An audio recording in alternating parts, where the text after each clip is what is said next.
property prices are set to fall between 7 and 10% nationally by the end of this year as rising interest rates weigh on prices. For more, joining us live is Samantha Reece from the Australia Apartment Advocacy Group. Appreciate your time. Thank you so much, Samantha.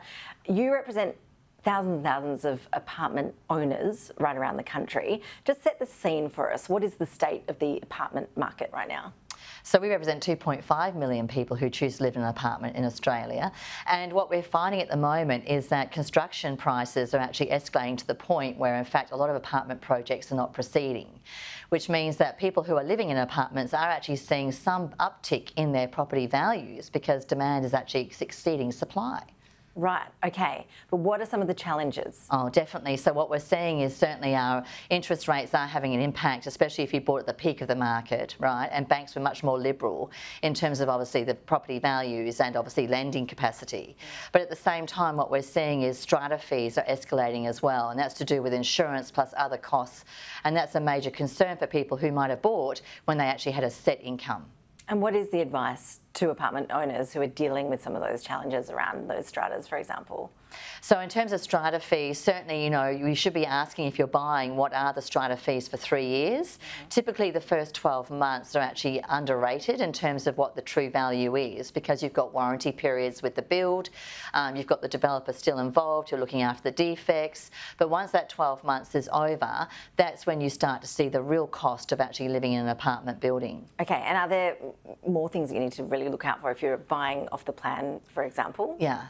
Because new builds come with, I guess, a new complex set of issues as well. Correct. So we actually have an apartment buyer and owner education kit, and that actually sets out all the questions that you should be asking before you buy, plus also then your pre-settlement checklist, right? So I know when I actually did write the pre-settlement checklist with a client of mine, I realised I had been negligible actually settling my apartment, and I'm meant to be a guru. So there's a lot of things that you may not know about when moving into an apartment, especially if you're moving from a house. So be buyer aware. Certainly be careful about who you're buying from. Make sure that that builder developer actually has a long history with actually developing apartments and not other types of construction such as homes or commercial. It is a specialist area. It requires a specialist skill set. A lot of people have investments, apartments as investments, and are therefore landlords essentially. Landlords can be painted as a big bad guy. We know that rents are going up, and that is really tough for a lot of people. Are those rent rises justified?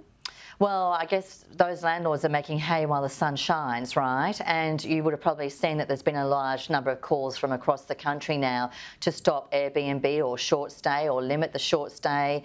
Brisbane Council's actually putting a penalty fee on landlords who are using their apartments for short stay in order to actually free up more accommodation for affordability.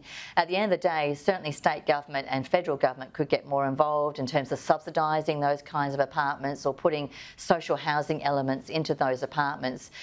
Even look at alternative building methodologies such as timber, which would actually fast track those kinds of apartment buildings and not be so, you know, kind of like affected by the cost increases that we've seen at the moment with construction. And those construction costs, is there any end in sight to that? Because, I mean, this is a huge issue for everyone. It is, yeah. So we've seen costs increase by 30 to 40%, which is, you know, mammoth. But we are beginning to see steel come back down to ordinary prices. Certainly shipping was a major cost prohibitor as well.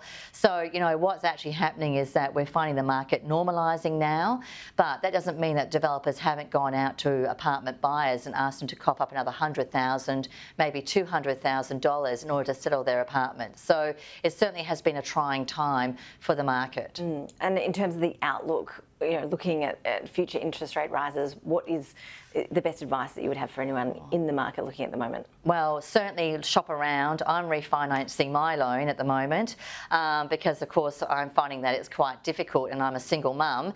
And so if you are finding that you actually have a tight budget or you actually have a restricted budget like your retiree, please make sure that you actually are forecasting the worst case scenario when you're looking at buying an apartment rather than actually thinking it's all going to be roses. I am hearing behind the scenes that we will see rate rises start to come down at the end of this year, and of course that coincides with a lot of first home buyers who purchased apartments and actually put them into a fixed interest at 1.9%, and now they're looking at double that. So we certainly, I think, will see some relief towards the end of the year. It is really tricky for a lot of people right now. Samantha Reece, really appreciate you joining us and for those tips as well. I'm sure a lot of people were taking note. Thank you very much. My pleasure, Ashley.